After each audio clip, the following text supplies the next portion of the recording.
ಮರೆಮಾಚ್ತಾ ಇರುವಂತಹ ಜಾನಪದ ಸಾಹಿತ್ಯ, ಮಹಾಕಾವ್ಯಗಳ ಸಂಸ್ಕೃತಿಯನ್ನ ಹಗಲು ವೇಷಧಾರಿಗಳಿಂದ ಉಳಿಸಿಕೊಂಡು ಬರುತ್ತಿದ್ದಾರೆ. ಮುಖಕ್ಕೆ ಬಣ್ಣ ಹಚ್ಚಿಕೊಂಡು ಸಂಗೀತ ನೀಡುವಂತಹ ಸಲಕರಣೆಗಳನ್ನ ಹಾಕೊಂಡು ವಿವಿಧ ಪಾತ್ರಗಳಿಂದ ಜನಮನ ರಂಜಿಸ್ತಾ ಇರುವ ಮೂಲಕ ಮಹಾಕಾವ್ಯಗಳಾದ ರಾಮಾಯಣ, ಮಹಾಭಾರತದಲ್ಲಿ ಬರುವಂತಹ ಸಾರಾಂಶವನ್ನ ನೀಡುವಂತಹ ಹಗಲು ವೇಷಧಾರಿಗಳು ಕಾವ್ಯಗಳ ಸಾರಾಂಶವನ್ನ ಇಂದಿಗೂ ಕೂಡ ಜೀವಂತವಾಗಿ ಇರಿಸಿಕೊಂಡಿದ್ದಾರೆ. ಈ ಕುರಿತು ಸುದ್ದಿಗಾರರೊಂದಿಗೆ ಮಾತನಾಡಿದಂತಹ ನಂಬರ್ 64 ಹಳೆಕೋಟೆ ಗ್ರಾಮದ ಹಗಲು ವೇಷಧಾರಿಗಳ ಕಲಾ ತಂಡದ ಅಧ್ಯಕ್ಷ ಅಂಬಣ್ಣ, 2 ವರ್ಷಗಳಿಗೊಮ್ಮೆ ಪ್ರತಿಯೊಂದು ಹಳ್ಳಿಯಲ್ಲಿ, ಪಟ್ಟಣಗಳಲ್ಲಿ ಹಾಡಿ ಕುಣಿದುಕೊಂಡು ಬರುವಂತವರು ನಾವು. ನಗರ ಮತ್ತು ಗ್ರಾಮೀಣ ಭಾಗದಲ್ಲಿ ಅಲೆದಾಡುತ್ತಾ ರಾಮಾಯಣ, ಮಹಾಭಾರತದಂತ ಮಹಾಕಾವ್ಯದಲ್ಲಿನ ಸಾರಾಂಶವನ್ನ ಕಂಠದಿಂದ ಕಂಠದ ಮೂಲಕವಾಗಿ ಹಾಡುತ್ತಾ ನೃತ್ಯಗಳೊಂದಿಗೆ ಪ್ರದರ್ಶನ ಮಾಡುತ್ತೇವೆ. ನಮ್ಮ ಕಲೆಯನ್ನ ಮೆಚ್ಚಿ ಜನರು ನೀಡುವಂತಹ ಕಾಣಿಕೆಗಳೇ ನಮಗೆ ಜೀವನಾಧಾರ ಅಂತ ಹೇಳಿದ್ರು.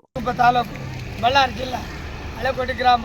ನಾವು ಪ್ರತಿ ವರ್ಷ 2 ವರ್ಷ ಪ್ರತಿಯೊಂದು ಹಳ್ಳಿ ಆಡ್ಕೊಂತ ಬರೋರು. ನಾವು ಕಲೆ ಉಪಜೀವನ ಇದೆ.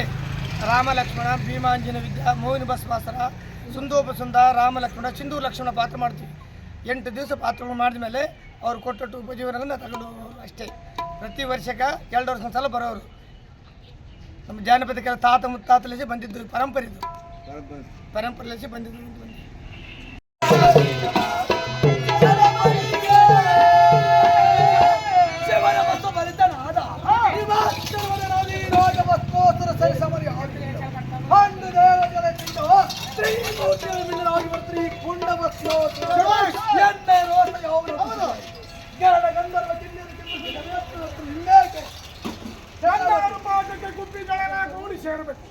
ತೊಗಡಿಗೆಲ್ಲ ಗಾಡಿ ಸೇರಬೇಕು. ಹತ್ತು ಮನೆ ಹಳಕೋನೆ ಅಡಿಮನೆ ಒಂದು ಮಕ್ಕಳು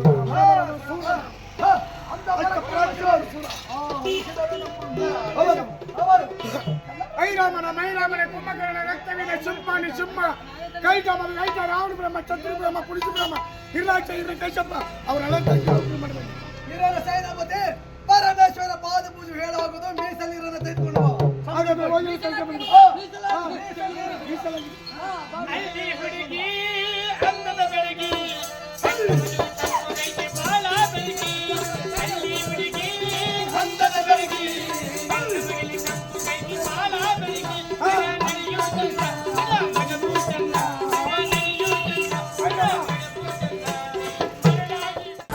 ನ್ಯೂಸ್ ಅಲರ್ಟ್, ನಿಮ್ಮಿಂದ ನಿಮಗಾಗಿ.